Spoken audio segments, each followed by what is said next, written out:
खून का बदला। अपनी जिंदगी भर की कमाई लगाकर सुमन और अखिल ने एक छोटा सा नया घर बनाया था, लेकिन उस घर में आने के बाद उसके साथ क्या हो सकता था, इस बात का अंदाजा उन दोनों को था ही नहीं। अभी इस घर में आए हुए उन्हें 2 दिन भी नहीं हुए थे। एक शाम जब अखिल घर में नहीं था तो किचन में खाना बनाते वक्त सुमन को ऐसा लगा जैसे किचन की दीवार के पीछे से किसी के बात करने की आवाज आ रही थी। कौन हो सकता है यहाँ पर?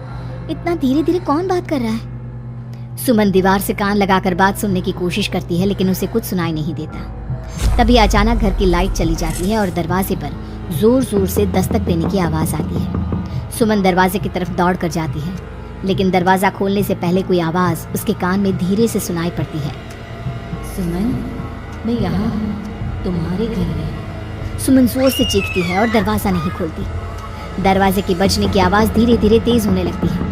सुमन लड़खड़ाते कदमों से आगे बढ़ती है और झटके के साथ दरवाजा खोलकर अपनी आंखें बंद कर लेती है। तभी अचानक से अखिल की आवाज सुनकर उसे होश आता है। सुमन, क्या हुआ? तुम इतनी घबराई हुई क्यों हो? अखिल, वो लाइट चली गई और कोई है इस घर में। अखिल, मुझे बहुत डर लग रहा है। वो किचन की दीवार के पीछे से किसी की आवाज आ रही थी। कैसी बात कर रही हो? तुमने खुद सारे लाइट के स्विच ऑफ किए हुए हैं। देखो, लाइट तो आ रही है। सुमन, तुमने घर में अंधेरा क्यों किया हुआ है? और किसकी आवाजें आ रही थी? चलो चलो, मैं जाकर चेक करता हूँ। नहीं अखिल, मैंने लाइट ऑफ नहीं की। और मैं क्यों लाइट ऑफ करूंगी? ये देखो, ध्यान से देखो, घर के सारे स्विच ऑफ हैं। तुम भी ना कमाल करती हो सुमन। तुम्हारी तबीयत तो ठीक है? ये देखकर सुमन और भी ज्यादा डर जाती है कि सच में लाइट की सारे स्विच बंद थे। सुमन समझ नहीं पा रही थी कि ये सब किसने किया होगा। ठीक उसी वक्त अखिल किचन की तरफ जाता है और सुमन को ऐसा लगा जैसे पीछे से किसी ने उसके कंधे पर हाथ रखा। उसने जैसे ही पलट कर देखा, एक साया उसके घर के दरवाजे से बाहर निकलता हुआ नजर आया। अखिल, अखिल यहाँ आओ, देखो कोई तो है। अभी अभी मैंने उसे बाहर जाते हुए देखा है। सुमन, मुझे लगता है कि तुम्हारी तबीयत ठीक नहीं है। अरे, मैंने किचन में भी जाकर देखा। पास वाले घर में जो लोग हैं ना, उनसे बात करने की आवाज आ रही है। एक काम करो, तुम जाकर आराम करो, मैं खाना खुद परोस कर खा लूंगा। ओके, तुम बेडरूम में जाओ जाओ। नहीं अखिल, मैं अकेले नहीं जाऊंगी और अब इस घर में मैं एक दिन भी नहीं रहना चाहती। थोड़ी देर के बाद सुमन और अखिल दोनों ही बेडरूम में जाकर सो जाते हैं। डर की वजह से सुमन को नींद नहीं आ रही थी, लेकिन फिर वो गहरी नींद में सो जाती है और सुबह जब सोकर उठती है तो उसने देखा कि अखिल ऑफिस के लिए तैयार हो गया था। अखिल, आप कहाँ जा रहे हैं? मुझे इस घर में अकेला छोड़कर आप कहीं नहीं जा सकते। देखो सुमन, मेरा ऑफिस जाना बहुत ज़रूरी है। कल तुम ऐसे ही डर गई थी। अब परेशान मत हो और मैं ब्रेकफास्ट बाहर कर लूँगा। ओके, जब तुम्हारी तबीयत ठीक लगे तो तुम खाना बनाकर खा लेना। और हाँ, अगर तुम कहो तो मैं तुम्हारे लिए बाहर से खाना भिजवा दूँ। नहीं अखिल, उसकी कोई ज़रूरत नहीं है। मैं अपने लिए खाना बना लूँगी, लेकिन मुझे डर लग रहा है। डरने की कोई बात नहीं है। अभी मैं चलता हूँ, तुम अपना ख्याल रखना। चलो, गुड बाय।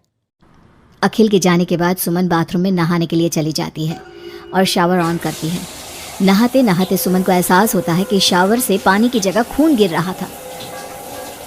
उसने घबराकर सामने लगे मिरर में देखा और ये देखकर उसके पैरों तले जमीन खिसक गई कि वो पूरी तरह सर से पैर तक खून में भीग चुकी थी।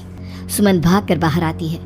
उसे अपने घर का पूरा फर्नीचर जला हुआ नजर आता है और उसके ठीक सामने खड़ी हुई थी एक औरत जिसने दुल्हन के कपड़े पहने हुए थे। उसके चेहरे पर लंबा सा घूंघट था और उसके शरीर से खून टपक रहा था। कौन हो तुम और क्या चाहती हो मुझसे? यहाँ क्यों आई हो तुम? मैं तुमसे तुम्हारा पति चाहती हूँ। मुझे अपना पति दे दो और मैं वापस चली जाऊंगी। लेकिन मेरा पति? अखिल, मेरा मतलब तुम्हें मेरा पति क्यों चाहिए? हमने क्या बिगाड़ा है तुम्हारा? तुमने नहीं, हर सुहागन औरत मेरी दुश्मन है और जब भी मेरी आंखों के सामने कोई औरत अपने पति के साथ नजर आती है तो मैं उसे जिंदा नहीं छोड़ती। लेकिन तुम ऐसा क्यों करती हो? और प्लीज मैं तुम्हारे आगे हाथ जोड़ती हूँ, तुम मुझे और अखिल को जाने दो। हम दोनों हमेशा के लिए ये घर छोड़कर चले जाएंगे। अब ऐसा नहीं हो सकता।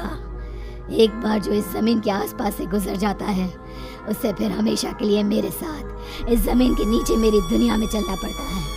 और तुमने इस जमीन के ऊपर अपना घर बनाकर अपनी दुनिया बसाने की कोशिश कर ली। अचानक से वो औरत सुमन को उसके बाल पकड़कर जमीन पर घसीटने लगती है। सुमन दर्द से जोर जोर से चीखती है, लेकिन उसकी आवाज उसके घर की दीवारों के अंदर दब कर रह जाती है। अब बाकी दूसरी औरतों की तरह मैं तुम्हें भी इस घर की दीवारों के नीचे दफन कर दूंगी और तुम्हारे पति को हमेशा के लिए अपना पति बना लूंगी। जानती हो, मेरी भी शादी हुई थी, लेकिन शादी के ठीक बाद मांग में सिंदूर भरकर मेरे पति ने गला घोट कर मेरी हत्या कर दी और इस जमीन के नीचे मुझे गाड़ दिया। बस तब से मेरी आत्मा यही भटक रही थी। मुझे भी सुहागन बनना है, मुझे भी पति चाहिए। छोड़ दो मुझे प्लीज, मुझे जाने दो। देखो तुम्हें पति चाहिए, तुम किसी और को अपना पति बना लो, मुझे और अखिल को जाने दो यहाँ से। लेकिन वो औरत सुमन को लेकर वहां से गायब हो जाती है। शाम को जब अखिल ऑफिस से लौट कर आता है, डोरबेल बजाता है, तभी मुस्कुराते हुए सुमन दरवाजा खोलती है। दरअसल सुमन के शरीर के अंदर अब उस औरत की आत्मा थी, लेकिन अखिल का चेहरा देखते ही सुमन के शरीर के अंदर एक हरकत होती है और वो अचानक से नाराज हो जाती है। क्या हुआ सुमन, आज तो ठीक हो ना? तुम्हारी तबीयत भी ठीक लग रही है आज तो। गुड। मुझे नहीं पता था कि तू आने वाला है यहाँ, वरना तो मैं तेरी मौत का सारा इंतजाम करके रखती। क्या हुआ? अब मेरी बात का जवाब नहीं दोगी क्या? नाराज हो मुझसे किसी बात पर? हाँ?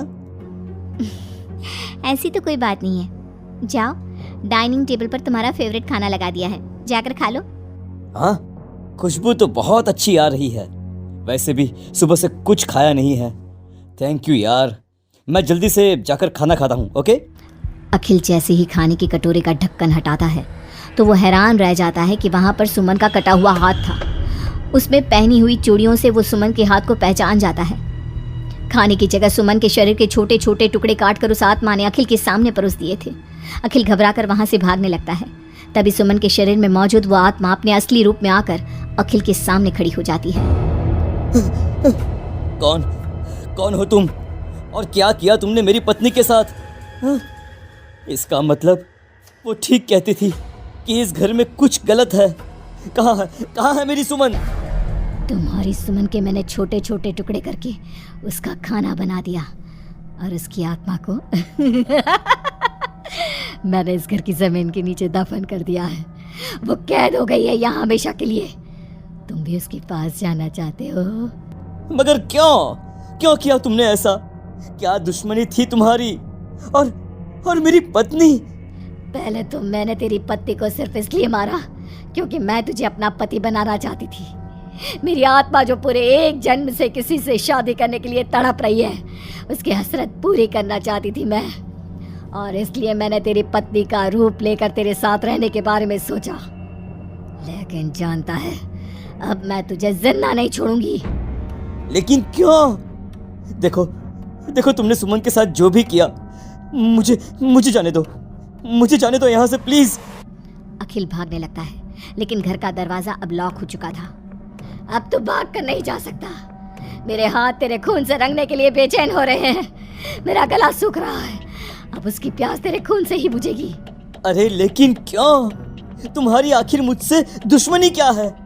आत्मा अखिल की बात का कोई जवाब नहीं देती और अपने लंबे नाखून उसके गले में गड़ाकर उसके शरीर को खा जाती है और उसके बाद जोर से हंसते हुए कहती है,